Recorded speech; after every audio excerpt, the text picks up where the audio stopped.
নির্বাচন কমিশনের কোনো নির্দেশনা এখনো যদিও পায়নি, তারপরেও আপনার সরকারের এই উদ্যোগকে এবং সময় উপযোগী এই উদ্যোগকে আমি আমার দল বা আমার নিজের পক্ষ থেকেও আমি সময় উপযোগী মনে করি এবং অভিনন্দন জানাই। এবং আমার দৃঢ় বিশ্বাস যে লন্ডন বৈঠকের আগে যে অনিশ্চয়তা, যে রাজনৈতিক বিশৃঙ্খলা এবং রাজনৈতিক হতাশা তৈরি হয়েছিল, সেখান থেকে যে প্রত্যাশা আমাদের জন্মেছিল যে বাংলাদেশে অন্তত গণতন্ত্র আবার পুনঃপ্রতিষ্ঠিত হবে, কিন্তু আজকে তিনি নির্দেশনা দিলেন স্বরাষ্ট্র মন্ত্রণালয়কে ডিসেম্বরের আগেই পুলিশের সমস্ত আইন শৃঙ্খলা রক্ষাকারী বাহিনীর সমস্ত প্রস্তুতি নেওয়ার জন্য।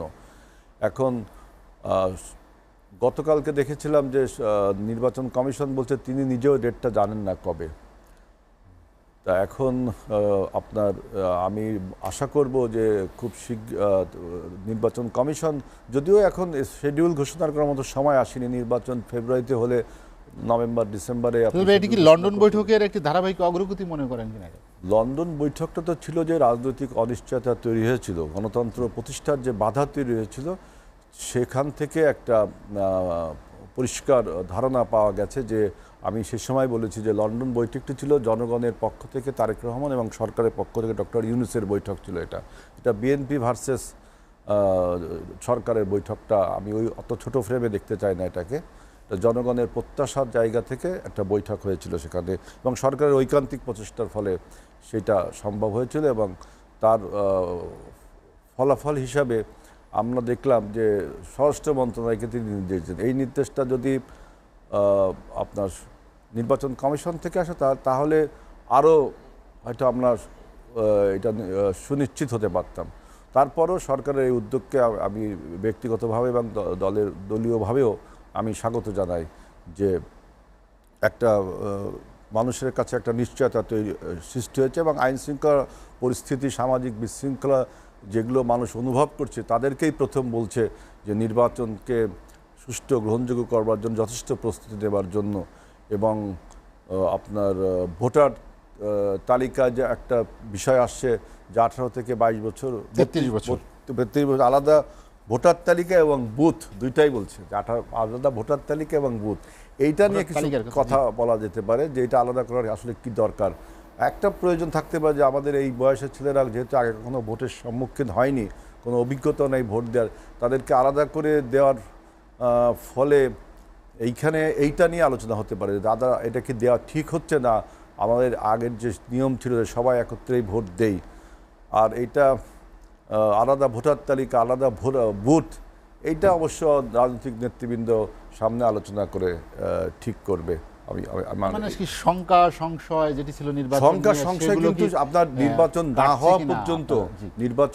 হওয়া পর্যন্ত নির্বাচনের ফলাফল ঘোষণার আগ পর্যন্ত কিন্তু শঙ্কা সংশয় থাকবে। কারণ আপনি জানেন যে আমাদের দেশে এখনো এই পরিবর্তনের বিরুদ্ধচারী যারা আছেন তারা এখনো বিভিন্নভাবে আপনার বিভিন্ন ন্যারেটিভ তুলছেন, বিভিন্ন ঘটনা ঘটাচ্ছেন, সরকারকে বিভিন্নভাবে বিব্রত করছেন।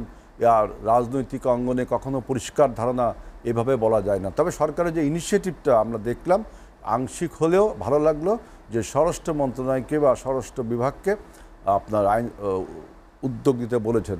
এখন নির্বাচন কমিশন থেকে শিডিউল ঘোষণার টাইমও আসেনি যে আপনি বলবেন যে নির্বাচন কমিশন কেন বলছে না, কারণ নির্বাচন প্রস্তুতির কথা তো সবসময় বলা যায়। হ্যাঁ, প্রস্তুতির কথা নির্বাচন কমিশনকে বিভিন্ন সময় বলা হয়েছে, নির্বাচন কমিশন থেকে আবার উল্টো ব্যাখ্যাও এসেছে যে বলা হয়নি। সুতরাং এটা একটা ধোঁয়াশা আছে আমাদের মধ্যে যে নির্বাচন কমিশন এখনো কোনো কথা বলেনি। নির্বাচন কমিশন একবার বলেছিল যে আমাদের নির্বাচন করার সমস্ত প্রস্তুতি আমরা গ্রহণ করেছি, নির্বাচন কমিশন কিন্তু এটা বলে। পলিটিক্যাল পার্টিসগুলোর একটা গুড উইল থাকতে হবে এবং একটা গুড জেস্চার থাকতে হবে এবং একটা গুড মুভ থাকতে হবে। এইটা ইনশাআল্লাহ সমস্ত পার্টিগুলো, যেহেতু আমরা 24-এর গণ অভ্যুত্থান সবাই ঐক্যবদ্ধভাবে সমাপ্ত করেছি একটি গণতান্ত্রিক ব্যবস্থা প্রতিষ্ঠার জন্য, অনেক আলাপ আলোচনার পরে আমাদের সেটা এখন এবং আমরা চাই যে আফটার দ্য ইলেকশন যেন আমরা তিউনিশিয়ার মতো না হয়ে যাই। এটা একটা গুরুত্বপূর্ণ যে আফটার দ্য ইলেকশন যেন তিউনিশিয়ার মতো না হয়ে যায়। এখন তিউনিশিয়ার মতো হবেন কি জন্য, এইটার কারণ যেমন আমাদের বাংলাদেশের বর্তমানে ইকোনমিক যে ডিভাস্টেশন, সামাজিক যে বিশৃঙ্খলা, বৈদেশিক সম্পর্কের যে টানপোড়েন, বিশেষ করে আপনি দেখছেন যে প্রতিবেশী রাষ্ট্র ভারত আমাদের এই পরিবর্তনকে ভালোভাবে নেয়নি। সুতরাং আমাদের আফটার দ্য ইলেকশন যেই সরকারটা গঠিত হবে সেই সরকারকে ফাংশনাবেল করে তুলতে হবে। ফাংশনাবেল করার পথে অন্তরায় হলো আমাদের প্রতিবেশী রাষ্ট্র ভারত। এই পাশে আপনি দেখলেন এর মধ্যেই আমেরিকা আপনার 30% আমাদের যে ট্রেড 35%, হ্যাঁ 35% ট্যারিফ বসে, এই ট্যারিফ ডিপ্লোম্যাসিতে একটা বিরাট প্রভাব রয়েছে আমেরিকা ভার্সেস চীনের যে প্রক্সি ওয়ার আপনার এই বার্মা অ্যাক্ট নিয়ে আমাদের সাথে এইখানে এই 35% ট্যারিফ ব্যারিয়ারকে আমাদেরকে মেনে নিয়েই কিন্তু আমাদের বাণিজ্য করতে হবে, অর্থনৈতিক সমৃদ্ধি করতে হবে। এর জন্য অনেক চ্যালেঞ্জ আমাদের সামনে। সুতরাং আমাদের আপনার এখন মানে আফটার দ্য ইলেকশন যেই সরকারটা গঠিত হবে সেই সরকারকে ফাংশন করার জন্য যত চ্যালেঞ্জ এইগুলো আমাকে এখন আইডেন্টিফাই করতে হবে। নির্বাচনটা ইনশাল্লাহ সুষ্ঠু হবে। সুষ্ঠু নির্বাচনে হওয়ার পর সেই সরকার যদি ফাংশন না হয় তাহলে কিন্তু 24-এর চেতনা আপনার নষ্ট হবে, তাই না? সেই সরকারকে ফাংশনেবল করার জন্য এই চ্যালেঞ্জগুলো আমাকে আইডেন্টিফাই করতে হবে। যে 35% শুল্ক আয় দিলে আমি দেখলাম বলছে যে বাংলাদেশের বাজার নাকি ভিয়েতনামে চলে যাবে। আমি মনে করি যে ভিয়েতনামে আমি গিয়েছি, ভিয়েতনামের কি গার্মেন্টস পণ্য এরকম সক্ষমতা আছে? আমাদের টোটাল বাণিজ্যটা গার্মেন্টস প্রতিদ্বন্দ্বী ভিয়েতনামই শুধু। হ্যাঁ, তো ভিয়েতনাম কি ওর সেই সক্ষমতা আছে? আমাদেরকে দিতেই হবে। তবে হ্যাঁ, ওই 35% ট্যারিফ আমাকে মোকাবেলা করার জন্য আমরা কি কি প্রস্তুতি নিতে পারি, কি কি কাজ করতে পারি, এই সব দিয়ে আলোচনা হতে পারে।